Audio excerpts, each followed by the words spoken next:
20,000 మంది మత్స్యకారులు రోడ్డెక్కి ఉద్యమిస్తే నోరు మెదపనటువంటి పరిస్థితి ఏంటో అర్థం కావట్లేదు. నిన్న జరిగినటువంటిది ఏదైతే నిన్నే మనం మాట్లాడుకున్నాం, మత్స్యకారులు రోడ్డెక్కినటువంటి సంఘటనకు సంబంధించింది సాక్షి హైలైట్ చేసుకొచ్చింది. చీరాల టీడీపీ నేత బోర్ల వెంకట్రావు ఆక్రమించి పూడ్చివేసిన ఈపురపాలెం స్ట్రైట్ కట్ కాలువను తక్షణం పునరుద్ధరించాలని డిమాండ్ చేస్తూ చీరాల బాపట్ల నియోజకవర్గాల పరిధిలో 12,000 కుటుంబాలకు చెందిన సుమారు 20,000 మంది మత్స్యకారులు బుధవారం బాపట్ల కథం దొక్కారు. వివిధ రూపాల్లో ఆందోళన తెలియజేశారు. ఎల్ ఆకారంలో ఉన్న స్ట్రైట్ కట్ని సీమౌత్ వద్ద పూడ్చివేయడం వల్ల మత్స్యకారులు సముద్రంలోకి వేటకు వెళ్లేందుకు వీలు లేకుండా పోయింది. పోటు సమయంలో సముద్రపు నీరు వేగంగా కాలువలోకి వచ్చి అక్కడ ఉండే 2,000 బోట్లలో చాలా వరకు దెబ్బతింటున్నాయి. దీనివల్ల పేద మత్స్యకారులు ఆర్థికంగా నష్టపోతున్నారు.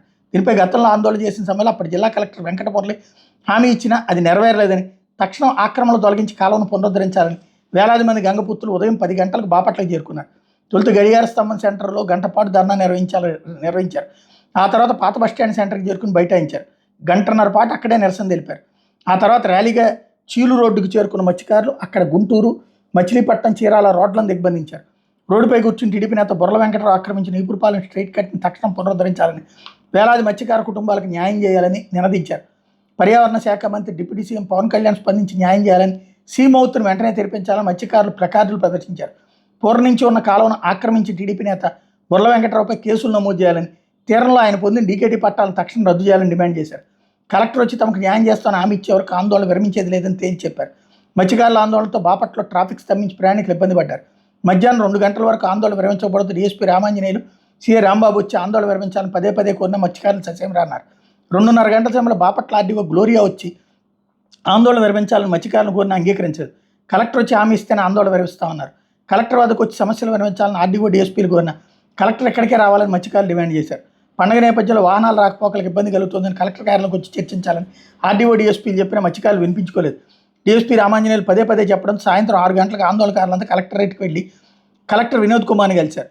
తాను కొత్తగా వచ్చానని 2 రోజుల క్రితం ఈ సమస్య దృష్టికి వచ్చిందని చెప్పిన కలెక్టర్ అధికారులతో మాట్లాడి పూర్తి వివరాలు తెలుసుకుని త్వరలో పరిష్కరిస్తానని హామీ ఇచ్చారు. కలెక్టర్ హామీతో సంతృప్తి చెందిన మత్స్యకారులు ఎమ్మెల్యే నరేంద్రవరం వచ్చి స్పష్టమైన హామీ ఇవ్వాలని డిమాండ్ చేశారు. ఆందోళన కొనసాగిస్తామని, గురువారం తదుపరి కార్యాచరణ ప్రకటిస్తామని మత్స్యకారులు అక్కడి నుంచి వెందిరిగారు. నిరసన కార్యక్రమాలకు మత్స్యకార సంఘ నాయకులు బాబ్జీ, రమణ, సూరిబాబు, పైకం రాజశేఖర్, శీలం రవికుమార్ తదితరులు నాయకత్వం వహించారు. అసలు వాగు, ప్రవాహము, కాల్వ, చెరువు ఇట్లాంటి వాటిని జోలికి పోకూడదు. అవి చాలా ప్రమాదకరం. అవి తర్వాత రివర్స్ అవుతాయి. ఇంకోటి పర్యావరణ ప్రకారం అట్టడి చేస్తే తీవ్రమైన నేరం కింద పరిగణించమని సుప్రీంకోర్టే చెప్పింది. మరి ఇక్కడ ఇంత ఇదిగా జరిగితే అసలు ప్రభుత్వం వైపు నుంచి స్పందన లేదు. మొన్న ఆందోళన జరిగింది, ఇప్పుడు జరిగింది. అసలు దీనికి పరిష్కరిస్తారా లేదా?